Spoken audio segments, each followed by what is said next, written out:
current run, before we have the current resume.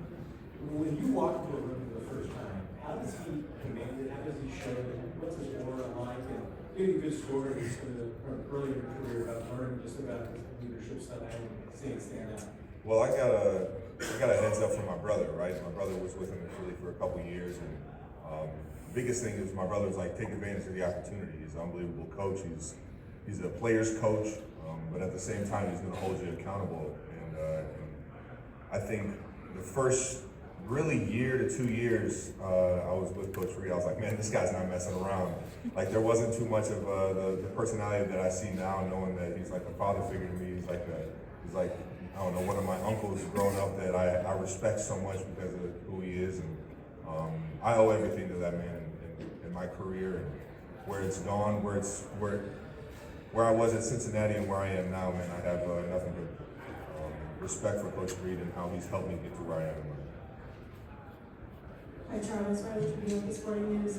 Travis, Jason and Kylie have been playing before about who they're rooting for this season. They know exactly who they're rooting for. But Kylie did mention that your nieces are going to be wearing shirts that say "Go and Coach Cal." Can you kind of talk about your relationship with them and what that's important to you? Jason and Kylie are, I love them to death. This game isn't going to get in between how much I love them. And the fact that the girls are going to be wearing a Go Uncle Travis shirt, it warms my heart and gives me, something else to fight for. And hopefully I can make them proud and put a few smiles on their faces throughout the game. Okay, just want to know that you come to learn and grow to admire that Taylor Swift's work ethic. Her work ethic? Yeah. What I saw on that tour last year was pretty remarkable. I mean, to see the week in, week out, traveling from one country to the next, and how excruciating it is on her body and on her mind. And it's not just her; it was her entire tour. It was the dancers, it was the band, the singers, it was everybody involved, and it was an absolute machine. And it was something I could admire watching and take a lot of notes from. Hey, Travis, over here. There's a whole bunch of people hands up. Go ahead. Yeah, thank you. Gotcha. Adam, what's going on? You said the other night you plan to play next year, maybe beyond as well. What's left for you? The rest of your career, and probably not football. Yeah, I've got a full heart of football left in me. I really love this game, and I think throughout the year it can get pretty tough, but it's moments like these, the playoffs, these memories that I'll have with the teammates and coaches that I go to war with, and wanting to keep that legacy or keep finding new ways to create those memories, I think will I don't know, just keep fueling me and my love for football, man. You see your role changing at all? I feel like this year I kind of stepped into a role of being more of a voice for the guys. I mean, we have a lot of new faces, whether it was guys that we picked up in the offseason or guys we picked up throughout the season. Obviously, Kareem and Juju have been here. They understand the culture and everything, but just being able to be there for the young guys and help them understand the offense better and hopefully understand, how to weather the storm of a week like this. Good morning, Travis. And what's your main motivation by winning this Super Bowl? And what would be the biggest challenge facing this Eagles passing defense? Yeah, I mean, their defense is going to be the best defense we play all year. They play so well together. Their secondary, you can tell they're all on the same page. They all understand their rules. A lot of zone coverage, but when it comes down to playing man, they're very physical. So it's going to be our biggest challenge yet. And I haven't even talked about the D-line yet. The D-line is one of the best in the league. And it's going to be a fun challenge, man. I love going up against the best. It's why I play the game. And sure enough, we got two Goliaths going at it at the Super Bowl. Travis, a lot of guys talk about how you are at practice and just the tone that you set at practice. Is that something you're consciously aware of? Is that one of the reasons you're like that? Is the joy of the game taking through your motivation every day? Man, you know what? Early on in my career, I think a lot of my motivation was driven off of individual success, wanting to get that acknowledgement of my peers, of the people watching the game, that I was, I was somebody fun to watch, or I was worth watching, or I was worth, you know, having on your team. And nowadays it's just, I just love going to work with the guys that I'm in the building with. I love sharing these memories. I love, you know, figuring out these game plans, figuring out how we're going to attack a defense. There's just a certain love that I've found in it, and I think it's because of the people that I go to work with. Hi Travis, so you've been such a big media personality, and obviously with having Taylor Swift as your girlfriend and your podcast and everything you do, you're just so big in the media. How do you manage being such a big media personality but also maintaining being such a high caliber athlete? Well, I think everything in the media is fun. You know, you gotta treat it as, you know, it's all entertainment. So you're trying to either put a smile on somebody's face or give a good intake on you know, what's at stake. And I think my balance is, you know, you got to take yourself out of, you know, the media world and into reality whenever you're not doing media. What's real is the people around you, your loved ones, your family, your support system. Who are you to them, and you know, how is that affecting your life?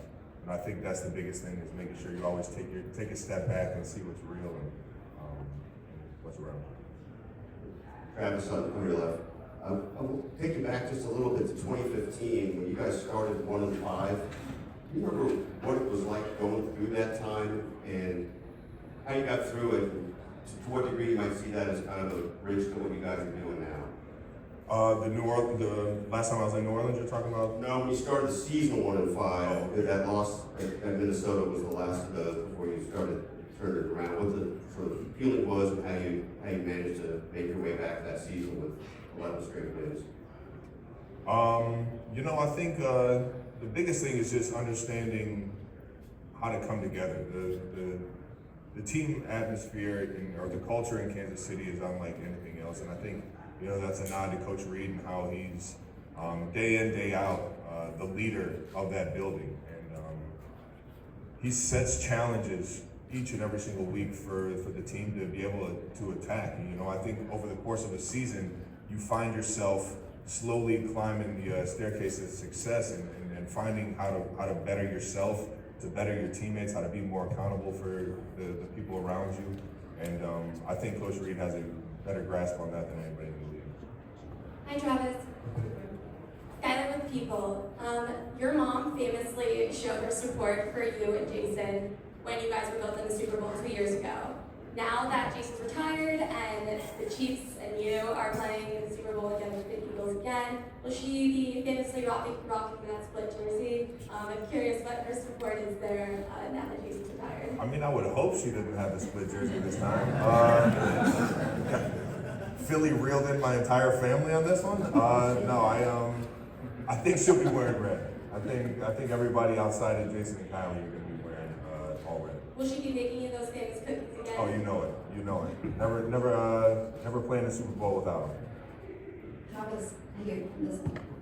There's been a lot of noise about you guys being helped in some way or another to get here.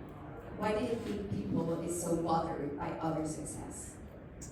I don't know. I feel like I've been there before, and you know, I used to look at the Patriots like that, and I used to have the desire to have the success that they had.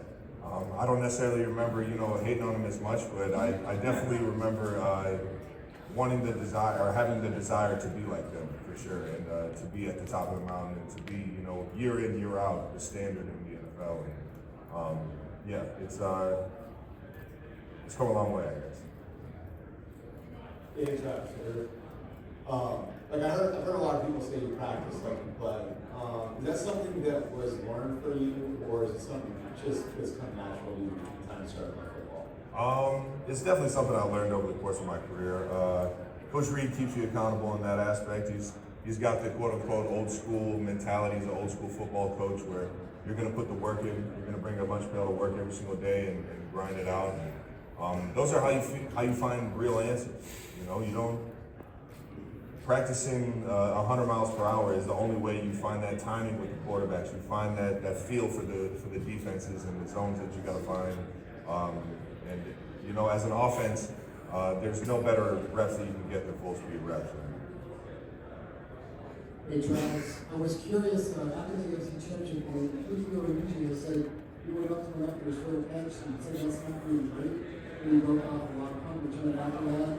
How often do you think you're supposed to do that, or you talk to guys a lot every game?